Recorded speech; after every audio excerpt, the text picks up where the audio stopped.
My name is Emily Parker, and for most of my life I believed I had everything figured out. I had a husband, a family, and a steady routine that carried me from one day to the next. But sometimes, life has a way of introducing people who quietly challenge everything you thought you knew. This is the story of how two men stepped into my world and changed everything, right in front of my husband. It started on a calm spring morning in our small town of Ashford, Virginia. My husband, Daniel, and I had been married nearly 15 years. We had a 12-year-old son, Jacob, and our days revolved around work, school, and the constant effort of keeping life in order. Daniel worked long hours as a contractor, while I ran a small bookstore in town. To anyone looking in, we seemed perfectly stable. But beneath that image, small cracks had begun to form. Marriage isn't always a whirlwind of passion. Sometimes it's shared grocery lists, small arguments about bills, and the quiet distance that grows when two people stop truly hearing each other. I loved Daniel, but somewhere along the way, we had drifted apart. I felt alone in my own marriage, though I never said it out loud. That spring, two men entered my life in completely different ways, and I couldn't have guessed how deeply they would affect me. The first was Ethan Matthews, a new employee at my bookstore. He was in his late 20s, fresh out of college, full of energy and ideas about modernizing the shop. He talked about social media, local author nights, and redesigning the display windows to attract more customers. I admired his enthusiasm, and if I'm honest, his presence brought a spark into my days that I hadn't felt in years. The second was Mark Dawson, an old friend of Daniel's who had just moved back to town after years abroad. Mark had always been the kind of person who could light up a room. Funny, charming, full of stories. Even Daniel seemed to come alive around him. During the early years of our marriage, Mark was always around, at cookouts, late-night hangouts, but when he moved overseas, we lost touch. His return felt like reopening a door to a familiar part of our past. Ethan represented possibility, the thrill of something new. Mark embodied memory, the comfort of what once was, and somehow, both began to circle my life in ways I hadn't expected.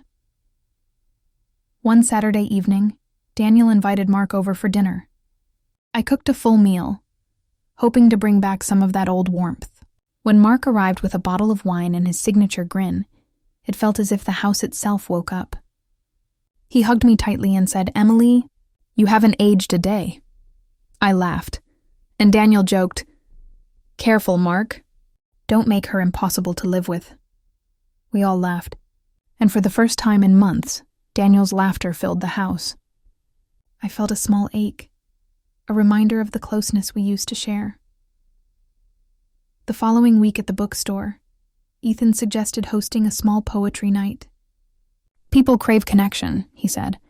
"If we make this a place they want to be, everything else will follow." I agreed, touched by his excitement. As we stayed late stringing up lights and rearranging shelves, I found myself talking about my life, how routine had dulled my spark, how I missed being seen. Ethan listened, really listened, in a way I hadn't felt from Daniel in years. But life surprised me again. Daniel started to notice, not with jealousy or anger, but with curiosity. One evening, he stopped by the store to help us set up. Watching Daniel and Ethan work side by side, laughing and debating over book displays, was unexpected. For the first time, I saw my husband genuinely connect with someone who had become such a bright part of my days. Meanwhile, Mark began visiting more often. He'd drop by after work with snacks or invite us out to community gatherings. And Daniel, he was changing too. He seemed lighter, more relaxed, as though the two men, one from his past and one from my present, were helping him rediscover forgotten parts of himself. Then came the night that changed everything. It was the evening of our bookstore's poetry event. The shop glowed with soft lights, rows of chairs neatly arranged, the air filled with the scent of coffee and pastries. Ethan read a piece about finding joy in unexpected places, and his words hit me deeply. Then Mark shared a hilarious story from his travels, making everyone laugh until their faces ached, and there, surrounded by that small crowd, with Daniel sitting quietly in the back, I felt the truth of it all. These two men had reminded me who I was. Ethan had shown me that I could still feel inspired and alive. Mark had reminded me that laughter and connection could be revived after years of silence. And Daniel, watching it all, finally saw me again. After the event, when the last guests had gone home, Daniel pulled me aside. His eyes were softer than they'd been in years. "Emily," he said quietly, "I've been blind. I see you now. I see how much I've let slip away."